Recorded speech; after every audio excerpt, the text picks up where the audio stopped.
If my God did come down to save me, I was not worthy of being saved. Our people tried to kill him, but yet he still came and loved me. I mean, I think that that's a very wise insight. George Janko brings up Jesus and Christianity in a conversation with Ben Shapiro, and his response to people coming back to church in America and what he's done for that may shock you. If you guys aren't familiar with who George Janko is, he's a podcast host who started with Logan Paul, and after having a massive fallout over sharing his faith on the Logan Paul podcast, he has since had a tremendous rise with his own respective podcast. Him and his wife do an amazing job interviewing everybody from Ben Shapiro to even yours truly. But in his most recent conversation with Ben Shapiro, the topic of Christianity and how it's juxtaposed with Ben's faith comes up. And where this conversation went is almost a guide or a how-to, or dare I even say a masterclass on how many of us should be thinking about the current political landscape. Not to say that we shouldn't have our views and even have a party we're supporting, but the broader conversation of how we are to love our neighbor was so profound, especially on the heels of the most controversial election ever. I think the points we're going to discuss in this video are huge to where our hearts should be as followers of Jesus. And that's why this channel exists, to encourage, empower, equip you, inspire you to live a life that blesses God. So if you're new here, or if you're not new here, please make sure to hit that subscribe button. There's a huge percentage of people that watch this channel, unfortunately, are not subscribed. And as we're in the thick of the election season, I think it's important to have conversations, not just about faith in Jesus, but also how faith in Jesus impacts how we engage in the crazy climate that we're experiencing in the West today. All right, let's jump into this video. Later on in the conversation, George Janko asks Ben, should we be focusing on leading a godly life and leading our home well, or engaging in civic conversation? Ben Shapiro gives him a great answer that ultimately you got to do both. And then he goes on to say some of the things that he doesn't like about some of the political climate, which I totally agree with.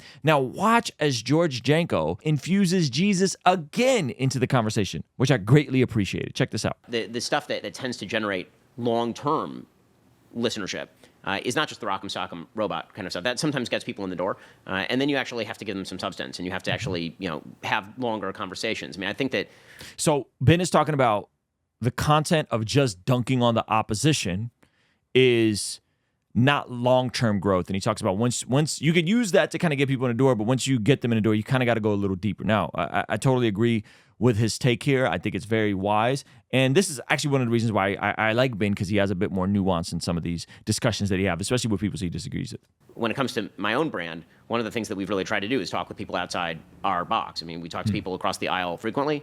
I have friends, obviously, who are not on the same page politically as I am. I try not to attribute bad motivations to the people who I'm arguing with. I try to say you're making a bad argument, but I'm not sure that it's coming from a bad place. And typically, I mean, I get flack from my own side for saying this, but I tend to attribute most things to stupidity or ignorance rather than to malice. Never attribute malice intent to which could be explained through stupidity or incompetence. So he's totally spot on here, especially in an election season. You have one half of the country thinking the other half of the country hates them and wants to see them dead. Now, I don't think it's that cut and dry. I think that most people genuinely want what they believe is good for most people. Though they're wrong, and many people are wrong about what's good for most people, the reality is that I think the deeper desire, even though it's distorted and even though it's coming from a problematic worldview, is to want what's best for people. And I like that Ben Shapiro said this, because I don't think we acknowledge this enough. I think, again, oftentimes it's just easier to dunk on the other side. When the easiest thing in politics, the easiest game to play, and it's a game I really hate, is this game of the reason they're doing this or saying this is because they maliciously hate you.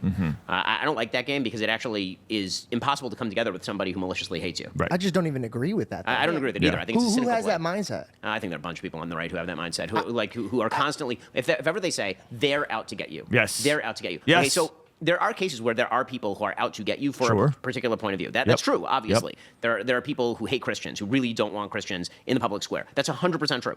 Now, I like Ben bringing it back to Christians, and I think this is where George slides in a little more Jesus and gospel. Check this out. If you get to the root of it, but if you get to the root of that, right? Yeah. No matter how much they disguise themselves with hatred or bigotry or racism, there is a disease in there that could be cured. And a lot of people don't agree. They think, oh no, they just need to be killed, or like they need to be wiped off this earth. But the truth is, regardless of how that person viewed, it's only because they were taking what their society or their thoughts all together and piecing them and then taking their POV of it and being like, no, I think Christians are bad because of blah, blah, blah. And quick props to George Janko, and that he says society or thoughts, that it's both outside and inside, that it's both your wicked heart and your misunderstanding and you being deceived because you're a sinful person, and the culture and society doing a lot of deception. they're taking what other fake Christians did to them. Sure. And so they believe that all of them. So Yes. of course I could look at this person and be like, oh, F this dude. But the how I see this, true, and I know it sounds cheesy, is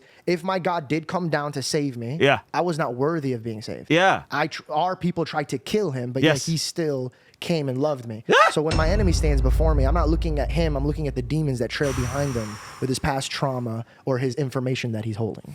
Man, that is so profound. George, I mean, and he's alluding to Ephesians, which talks about we don't wrestle against flesh and blood. I had it pulled up here, right? For our struggle is not against flesh and blood, but against the rulers, against the authorities, against the powers of this dark world, and against the spiritual forces of evil in the heavenly realms. The ability to separate people that our wars and our issues and our struggles are not with just people we disagree with, that there's deeper things that are happening here. So it should soften our heart to have compassion for people.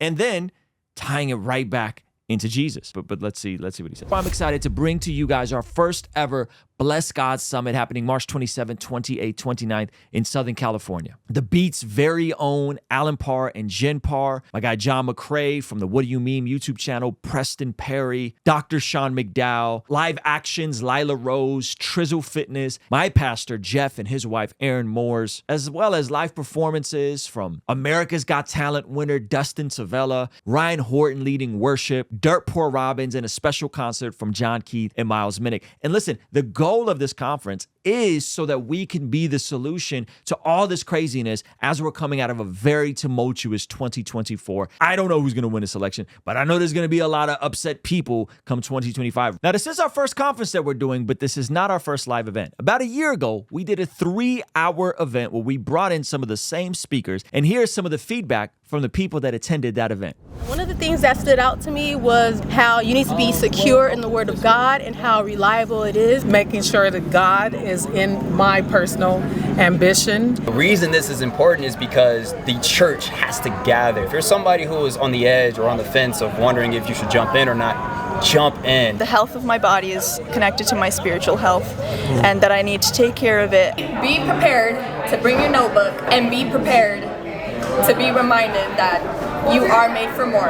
I'm excited to announce that we really want to get as many of you there as we can. So we developed a couple of things. One, we now have a full scholarship opportunity for those of you guys that are like, Ruslan, I want to be there, man, but the way my bank account is set up right now, I just can't cut it, bro. Okay, great. We have a scholarship available where you can fill out a scholarship, and we have opportunities for those of y'all that got it and got the funds and you want to sponsor someone. We have opportunities to sponsor someone, and right inside of the ticket sales section, and an opportunity to buy a pay it forward ticket, as well as group discounts. If you want to bring a bunch of your friends, or if you're a pastor and you want to bring your whole staff, those are available as well. And there's now even payment plans. So you could put a little bit down now, and I think you'll take it out every month or so. But there is some bad news. If you're watching this right now, that means you already missed the very first price jump. The prices were super cheap, and when we initially launched this, now they went up. They're going to go up again in a few weeks. So go to blessgodsummit.com now to get your tickets, to apply for a scholarship, to sponsor someone going that needs to be there.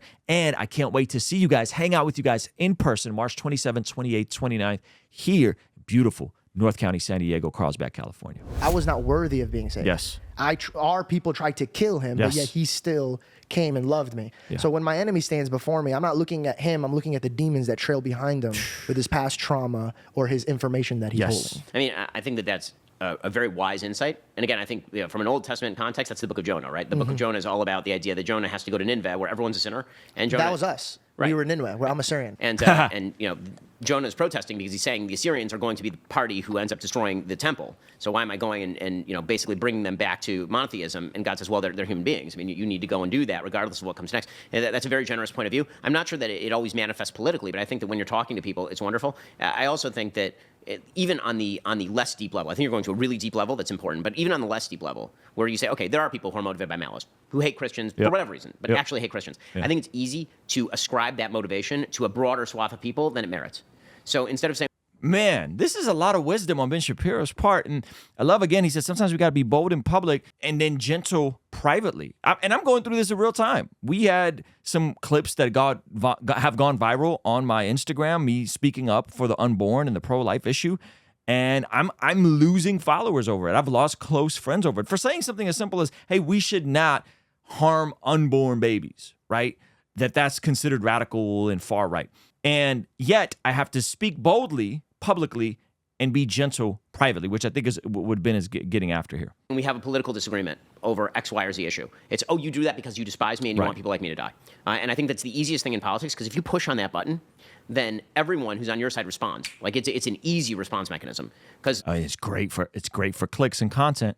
Your threat, everyone's threat, limbic system goes into play. Yeah. And now you can manipulate people, because once they're in a place of fear, it's very easy to manipulate people. Yeah. And he's getting at us versus them. Us versus them, which again, a lot of what's happening right now in the political sphere, what's happening right now in the content space is a lot of us versus them, fear-driven dialogue. I think that you see that a lot on both the right and the left side of the aisle. I think you see it, for example, with Trump, where people are like, he's a fascist. He's going to kill people like me. Is he, though? Is he really? Yeah. Why are they doing that? I think that some of them are doing it because they really feel that, which I think is misguided. Some of them are doing that because I think they're being manipulative. And a great way to motivate people is to say that there's an existential threat to you. Right. And so that's it's an approach called emotivism by the philosopher Alistair McIntyre, trying to attribute motive to the person rather than arguing with their argument. Yes. Yeah. I've heard it referred to as an appeal to motive fallacy. When you start thinking you know people's intent, know people's heart, that makes you a mind reader. Makes you have the ability to know what other people's intent is. And again, I think we'd be better off by being charitable and believing the best about people's intent, even people who don't know Jesus, saying yes, and there's spiritual forces at play, and they're misguided. However, they still want what's best for other people.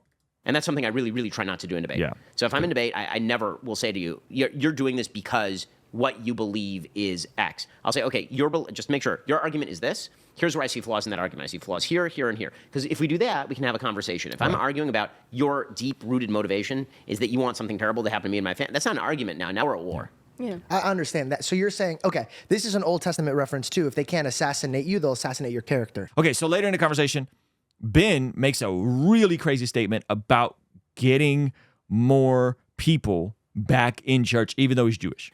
And so I think that people increasingly... I think we're looking at the hand of Nineveh again. Yeah, I think our people need to repent and beg God to come back to this country. I mean, I agree with that, actually. Again, as a Jew, I've probably brought more people back to the church than there are not a lot of people in the United States who have done more on that. I think it's deeply important that people go back to church. I've mentioned it multiple times here. As a non-Christian, I think that this is a country that is rooted... Peter. Yeah. Well, he had a different beliefs, but I do think that it's very important that people get enmeshed in a biblical set of values again, because that undergirds all the principles that I want to see. So it's very interesting to hear Ben Shapiro talk about getting more people into church, talk about believing the best about your political opponent, talk about having dialogue with people you disagree with. I think so many of these things we don't really think about, especially in light of the current political climate and all the tension and all the crazy stuff that's going on. So I love that George Janko had this conversation with him. I love that there's so much common ground. I think that Ben Shapiro is super sharp when it comes to these conversations. And later on in the conversation, to talk about like Candace Owens and all that stuff, you guys should really go check out the full conversation. So if you want to see the whole podcast, I recommend you go watch it. We'll have that over here for you. And if you want to see the time I was on George Janko podcast, got a little tense too, you can check that out over here. All right, I'll see you over there. Peace.